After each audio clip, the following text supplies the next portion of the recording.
So the next time you look up at the stars, I want you to think to yourself, wow. Heyo, welcome to this week's episode of What the Science. I'm your host, Dr. Dari, and today's episode is gonna be big.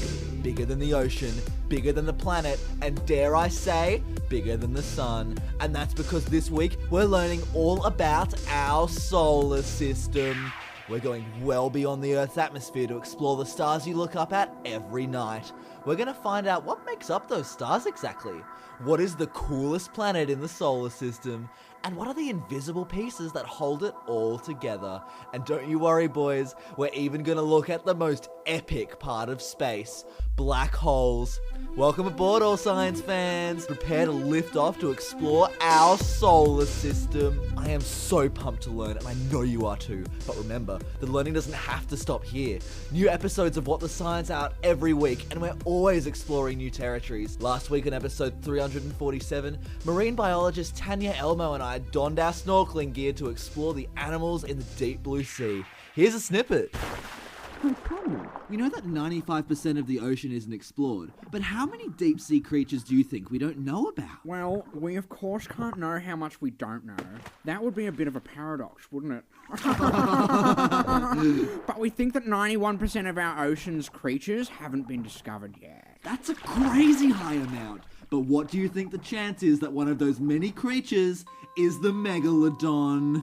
Now prepare as we leave the deep blue sea to take off into outer space. But we can't go alone. And for an episode this big, we're gonna need a really big guest. Science fans, prepare to meet astrology legend, the one, the only, Dr. Stephen Eclipso. Hey Dr. Dari and the science fans, thanks for having me on board. And by the way, the name's actually just Stephen Eclipso. I know, but Eclipso does sound pretty cool. Yeah, that'd be in reference to a solar eclipse, which I think are pretty cool, don't you? I'd argue that they're more hot than cool.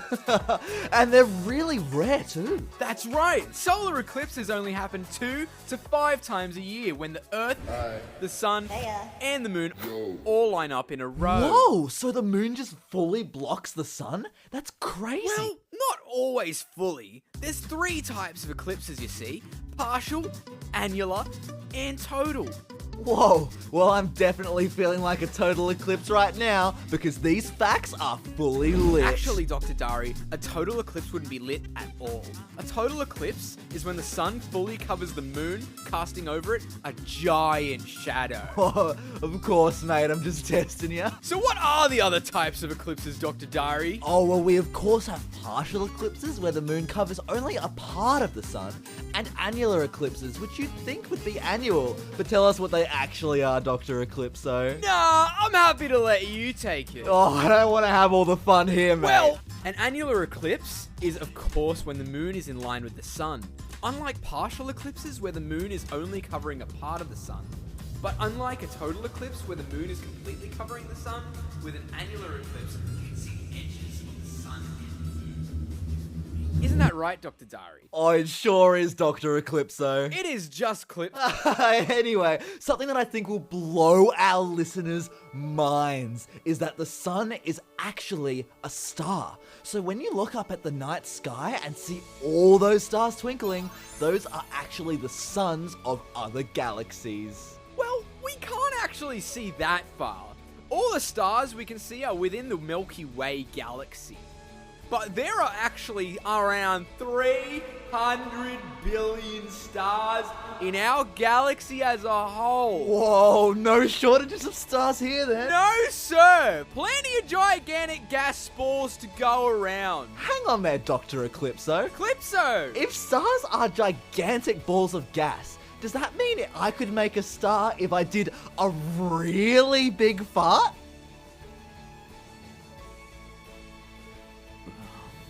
I mean, I don't think my farts are that hot, but I do love my spicy food.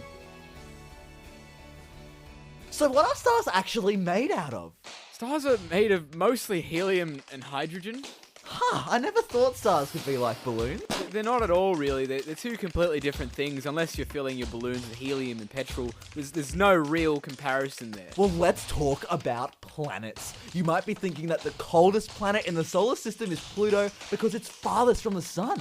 But actually, the coldest planet is Neptune because it's made entirely of ice. Alright, first of all, Pluto hasn't been considered a planet since it was reclassified as a dwarf planet in 2006, and even then, the planet with the lowest recorded temperature is Uranus, which is an ice giant like Neptune, and it would be impossible for a planet to be made entirely of ice. Do you know anything about astronomy, Dr. Dari? Is this it? Is this where my career ends? For 7 years, I've been the fun science guy. I'm the guy who explains science things to Koshi on Sunrise. I'm the guy who youth radio stations use to show that science is cool. This can't end here. I don't know specific facts about space. I didn't even think Calypso was this guy's real name.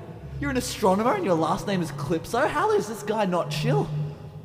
Alright, we're almost halfway through the episode. I'm just gonna get through 5 more minutes and I can go home to my wife and kids and everything will be okay. Oh, I was just talking about the coldest average temperature. Even though Uranus gets colder, Neptune is colder on average. That's right! Thank God. And why is that, Dr. Dari? God damn. That's because Uranus's tilt is like no other planet, and this could make it harder for the planet to retain heat. So what do you think the coolest planet is, Dr. Dari? Well, they're all cool in one way or another, aren't they, Dr. Eclipso? But if we're talking temperature, it's gotta be Uranus. Even though it's hotter than Neptune on average, every so often it gets way cooler. And the reason it gets so cool is pretty cool in itself. But hang on a second, Dr. Eclipso. The temperature changing really suddenly like that reminds me of another kind of anus. You'd think that Uranus is a gas planet. It is. Yep. But what about that funny thing that keeps you from drifting off into outer space? That thing that'll make an apple fall out of a tree and hit the ground? I don't know, Dr. Dari. Are you talking about E=mc²? Yeah. No, I'm talking about gravity. That's right. Each planet has their own gravitational pull, which is why people walk on the moon so funny. Which planet has the weakest gravitational pull, Dr. Dari? Excellent question, Dr. Eclipso. That would be Mercury. A planet so small would have a pretty low gravitational pull. And why is that exactly? Oh my God. Why don't you let us know, Dr. Eclipso? I can't be doing all the heavy lifting. Or in this case, light lifting. Well, that would be because of a thing called surface gravity. Or as us astronomers call it, G=gm/r², which of course stands for... Is this guy prompting me right now? Are you prompting me right now? Yes. No worries if you don't know, though. I'm happy to take it. No, it's all good. Jesus Christ. So G is the gravitational constant of the planet. Please don't ask what that means. M is the planet's mass, and R is the planet's radius. So what that means is that the gravitational constant times the mass divided by the radius squared equals how strong the gravity is. That's right. But Max, what exactly Please don't do it. is the God damn it, please don't do it. gravitational constant of a planet? I don't know! I don't know anything about space. I don't know anything about anything. I'm a fraud, Steve. I just like making kid-friendly science content. I started because I wanted to learn about science, but I still don't understand anything. I don't get how this stuff doesn't go over people's heads. Well, that confession won't be going over our listeners' heads, because I'm not actually Stephen Eclipso. I'm Scotty T, and you're on my new show, Pranking Pranksters. Here we go. Here we go, we prank pranksters. Pranksters are gonna get pranked. What? Yeah, mate, it was a fake moustache. Real convincing, I know. You're the prank patrol guy? Yeah, man, we got the ninjas over there. We got camera 1 in that corner. Hello, Scotty. Hey, man. Hey, camera 2 in that corner. And, man, Yo, great work as always, Scat. hey, camera 3 in the sky. Yeah, from my position high in the sky, it looks like you really got this one, Scott. I love your work, mate. My career is over. It sure is. Let's reel through the highlights. Whoa, not a volcano. Mentos and Coke at the same time. What could possibly go wrong? Welcome to What the Science Live at the Sydney Opera House. Welcome to What the Science Live in a sensory deprivation chamber. Welcome to What the Science live in an atom. Please welcome special guest, Stephen Hawking. It is so great to see you, Max. You are my one and only friend. The mitochondria is the powerhouse of the cell. Yeah, maybe love is just a chemical, but we're all chemicals in the land of the science. But where did the word bazinga come from? Dr. Dari, I'm not gonna lie, that was powerful. Yeah? You really think so? Maybe you don't need to know everything about science to host a science show. Maybe the true science comes from within. So you're not gonna cancel me? No, what you bring to the world of science is special and unique, and I can see why so many people love you. Just keep doing what you're doing, but don't be afraid to say you don't know something. Don't you think learning alongside the listener is way more fun? You really think so? You know I think so. Now give me a kiss, you silly bugger. Cubby, beautiful.